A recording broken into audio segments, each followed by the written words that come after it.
साकिब ने अपनी आंखें ऐसे माथे पे रख ली हैं कि जैसे कभी इसका ताल्लुक है ही नहीं था इन लोगों के साथ। आज रानी रानी की जा रही है और रानी की वजह से अपनी माँ और बहनों को जलील किया जा रहा है। रानी बड़े ही मज़े में बैठी है और सोच रही है कि अब देखना कि इन लोगों का क्या हश्र करती, क्योंकि हश्र तो वो कर ही रही है। हालो बेहाल करके रखती है इसने इन लोगों को, लेकिन फिर भी उसको शर्म नहीं आ रही है। आप देखेंगे कि रानी कहती है कि मुझे तो समझ नहीं आ रही कि आखिर ये मामला चल क्या रहे हैं। ना कुछ मैंने इन लोगों के लिए किया, इतने एहसानात किए, लेकिन इसके बावजूद इन लोगों ने मेरे साथ क्या किया है। मुझे तो इस चीज़ की समझ नहीं आ रही। आखिर कब तक ये सारे तमाशे चलते रहेंगे? ये सारी चीज़ें कैसे मैं अपने आप तक ऐसे ही रखूँगी? साकिब कहता है कि देखो रानी, फ़िक्र करने की ज़रूरत नहीं है, सब ठीक हो जाएगा और करीब देख लेना कि हर चीज़ ठीक हो जाएगी। दूसरी तरफ उसकी माँ उसको बुरी-बुरी बातें समझा-समझा कर उसका दिमाग ख़राब कर रही है। वैसे इसको कुछ भी समझाने की ज़रूरत नहीं, क्योंकि वो 10 हाथ आगे है और ख़ुद अपना अच्छा-बुरा जानती है, लेकिन इसके बावजूद अपने साथ बुरा ही बुरा कर रही है। दूसरी तरफ आप देखेंगे कि अब जाकर शहनाज़ को इस चीज़ का एहसास हो रहा है कि कहीं न कहीं उसने कुछ बहुत बड़ी भूल कर दी है। वो बार-बार फ़िज़ा को, रिदा को याद करती है और काफ़ी ज़्यादा टस्मे बहाती है। लेकिन अब इसके पास चश्मे बहाने के अलावा और कोई ऑप्शन बाकी नहीं बचा, क्योंकि इसको पता ही नहीं कि इसने कितनी बड़ी गड़बड़ कर दी और कितनी बड़ी बेवकूफ़ी कर दी है, क्योंकि इसको अंदाज़ा ही नहीं था कि ये सब कुछ क्या हो रहा है। वो बार बार एक ही चीज़ को लेके एक ही बात करती जा रही है। रानी ने हर चीज़ की तबाही इस तरीके से की है कि बस हैरत गुम हो गई, क्योंकि इसने वाकई में बुरा हश्र करके रख दिया उन बेचारे लोगों का। इन लोगों को तज़लील करके, हर तरफ से रुस्वा करके उन लोगों का कोई ठिकाना नहीं छोड़ा। और वो वक्त बहुत करीब है जब रानी के कहने पे साकिब अपनी बहनों को और माँ को धिक्के देकर यहाँ से बाहर निकाल देगा, लेकिन ज़रूर हर चीज़ को संभाल लेगा। वो एंट्री दे चुका है अंदर, क्योंकि जैसे ही रिश्ते की बात होती है, तो जैसे ही बात होती है तो साफ साफ कह उठता है कि हाँ जी, मैं फ़िज़ा से शादी करूँगा। और इस चीज़ का तड़का उसको खा जाता है, क्योंकि वो रिदा की तरह फ़िज़ा की ज़िंदगी भी तबाह करना चाहती थी। लेकिन ऐसा नहीं होगा, क्योंकि ज़ारून इस बात पर अटक जाएगा और कहेगा कि मुझे किसी का कोई खौफ व ख़तर नहीं है। लेकिन जी आप देखेंगे कि साकिब ये बात सुनकर काफ़ी ज़्यादा खुश होगा, लेकिन रानी इस बात को कतई एक्सेप्ट नहीं करेगी और बार बार अजीब व गरीब किस्म के बहाने बनाएगी। लेकिन दिल ही दिल में सोचती है कि साकिब को मैंने पनाह दी इस घर में और हर चीज़ मैंने की, लेकिन मैं अब फ़िज़ा को उस घर में ऐश नहीं करने दूंगी। क्यों आखिर उसका उस घर में हक बने? मैं इस चीज़ के लिए कभी भी तैयार नहीं होंगी। लेकिन जी साकिब को इस बात की इसकी समझ नहीं आ रही है।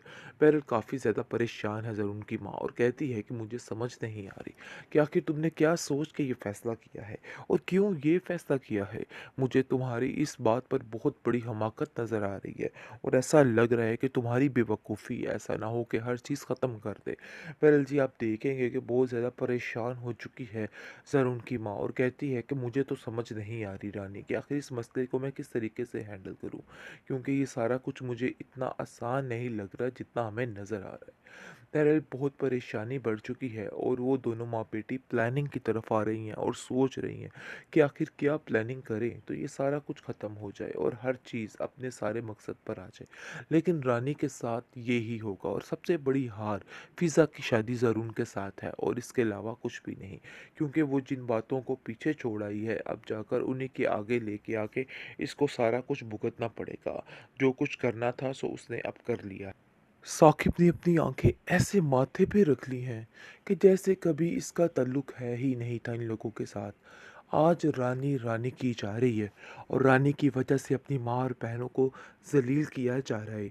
रानी बड़े ही मज़े में बैठी है और सोच रही है कि अब देखना कि इन लोगों का क्या हश्र करती, क्योंकि हश्र तो वो कर ही रही है। हालो बेहाल करके रखती है इसने इन लोगों को, लेकिन फिर भी उसको शर्म नहीं आ रही है। आप देखेंगे कि रानी कहती है कि मुझे तो समझ नहीं आ रही कि आखिर ये मामला चल क्या रहे हैं। ना कुछ मैंने इन लोगों के लिए किया, इतने एहसान अनाथ की है, लेकिन इसके बावजूद इन लोगों ने मेरे साथ क्या किया है? मुझे तो इस चीज़ की समझ नहीं आ रही। आखिर कब तक ये सारे तमाशे चलते रहेंगे? ये सारी चीज़ें कैसे मैं अपने आप तक ऐसे ही रखूँगी? साकिब कहता है कि देखो रानी, फ़िक्र करने की ज़रूरत नहीं है, सब ठीक हो जाएगा और अनकरीब देख लेना कि हर चीज़ ठीक हो जाएगी। दूसरी तरफ उसकी माँ उसको बुरी-बुरी बातें समझा-समझा कर उसका दिमाग ख़राब कर रही है। वैसे इसको कुछ भी समझाने की ज़रूरत नहीं, क्योंकि वो 10 हाथ आगे है और ख़ुद अपना अच्छा-बुरा जानती है, लेकिन इसके बावजूद अपने साथ बुरा ही बुरा कर रही है। दूसरी तरफ आप देखेंगे कि अब जाकर शहनाज़ को इस चीज़ का एहसास हो रहा है कि कहीं न कहीं उसने कुछ बहुत बड़ी भूल कर दी है। वो बार-बार फ़िज़ा को, रिदा को याद करती है और काफ़ी ज़्यादा टस्में बहाती है। लेकिन अब इसके पास चश्मे बहाने के अलावा और कोई ऑप्शन बाकी नहीं बचा, क्योंकि इसको पता ही नहीं कि इसने कितनी बड़ी गड़बड़ कर दी और कितनी बड़ी बेवकूफ़ी कर दी है, क्योंकि इसको अंदाज़ा ही नहीं था कि ये सब कुछ क्या हो रहा है। वो बार बार एक ही चीज़ को लेके एक ही बात करती जा रही है। रानी ने हर चीज़ की तबाही इस तरीके से की है कि बस हैरत गुम हो गई, क्योंकि इसने वाकई में बुरा हश्र करके रख दिया उन बेचारे लोगों का।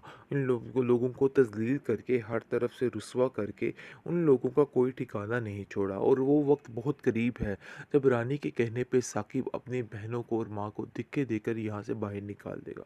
लेकिन ज़रून हर चीज़ को संभाल लेगा। वो एंट्री दे चुका है अंदर, क्योंकि जैसे ही रिश्ते की बात होती है, तो जैसे ही बात होती है तो साफ साफ कह उठता है कि हाँ जी, मैं फ़िज़ा से शादी करूँगा। और इस चीज़ का तड़का उसको खा जाता है, क्योंकि वो रिदा की तरह फ़िज़ा की ज़िंदगी भी तबाह करना चाहती थी।